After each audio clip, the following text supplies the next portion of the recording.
25.2 is here, and we have our repeat workout. We've got 22.3. So we've got that classic combo of thrusters and rig-based gymnastics. We've got the pull-up, chest to bar muscle up progression that we were expecting we might see some kind of progression like this in this year's Open, given that there's no quarterfinals, with increasing complexity and increasing load of movements through the workout. So I think it's not surprising to see this one, the classic Fran style combo. First thing I would recommend, obviously, is if you did the workout back in 2022, go back, have a look at your score, have a look at your video. Hopefully you got your video there, and you can make an assessment of where you're at now compared to then, and what you want to try and shoot for, and where the opportunities are to potentially improve your performance on it from a strategic point of view as well. So go back and check that data. If you're on the Star Strength program, we actually did this workout on the 10th of January this year. So you guys have got some recent data to work with on that. Hopefully you even video your workout that day, or you can at least look at your time that you got and start to think about a strategy based off that. And the other thing we can do with repeat workouts is we can try to establish target times based on the level that we're looking to compete at this year.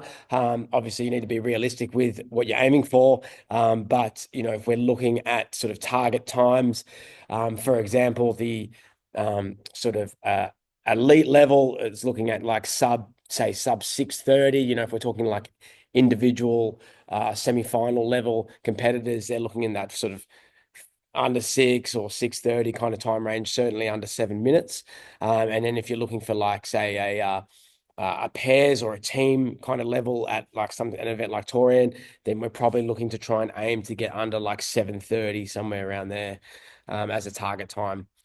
So based on those target times, you can start to plan some strategy stuff that I'm going to talk about today. But this workout really boils down to it's all about that bar muscle up round. How are you going to be able to get through that bar muscle up round? How do you want to feel when you get to those bar muscle ups? It's going to be quite different depending on ability level. Some people can have a super high heart rate, jump up and do big sets of bar muscle ups, and it's not that big of an issue. A lot of us, most of us, need to sort of have the heart rate a little bit more controlled and our upper body not quite as fatigued, so that we can manage sets of, whatever we can manage.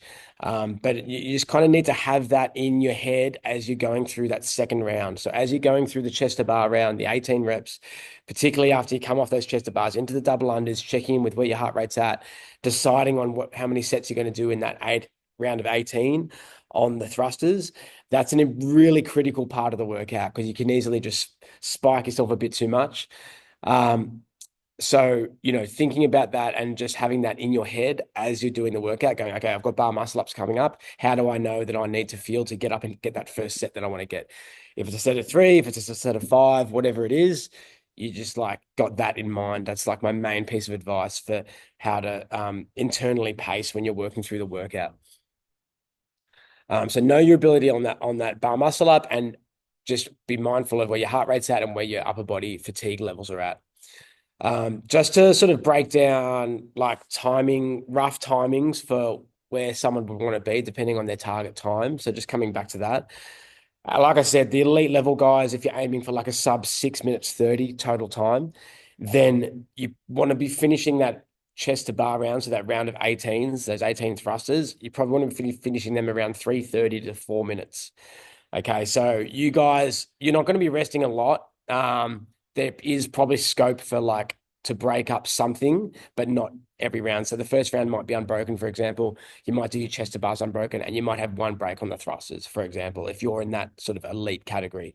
Or you might choose to take that break in the chest to bar, but you may not be breaking on the chest to bar and the thrusters. Next level down, like still quite advanced. Like if you're shooting for, say, a team or a pair at Torian, that kind of level, you probably need to be aiming, like I said, for about sub 7:30 territory or around there. And you guys, we probably want to be aiming to finish the chest to bar and thrust around the 18 round at around that maybe 4 minutes to 4:30. Okay. No later than 4:30 if you want to get under a total time of 7:30. But yeah, maybe somewhere closer to 4 minutes. And so work your strategy off that.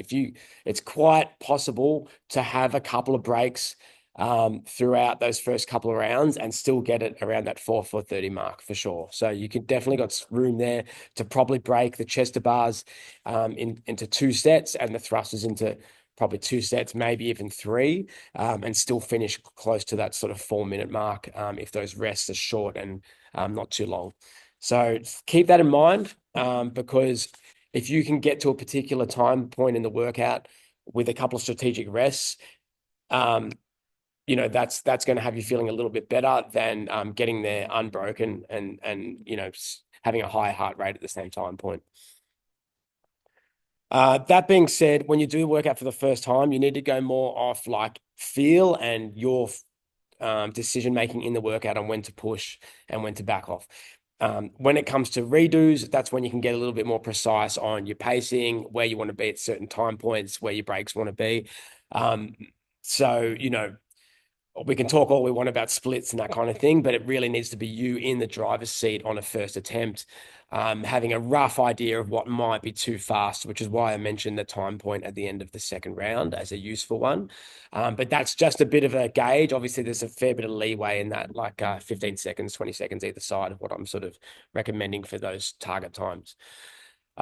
Second time through, if you do the workout again, definitely make sure you've recorded it so you can watch your videos and see where those big rests were, if there were any, and then try to even out where those rest periods are throughout the workout, and set yourself those time points that you want to get through. So you can get a lot more calculated on the second time through. All right, so for Star Strength Crew, definitely recommend you get in touch with your coach, have a chat about how you're going to approach the workout.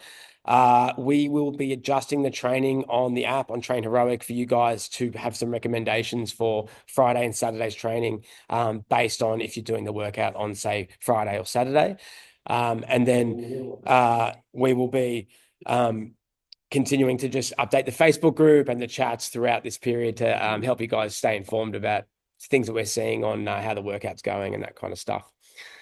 All right, guys, enjoy it. Let us know how you go, and we will see you on the next update. Thanks.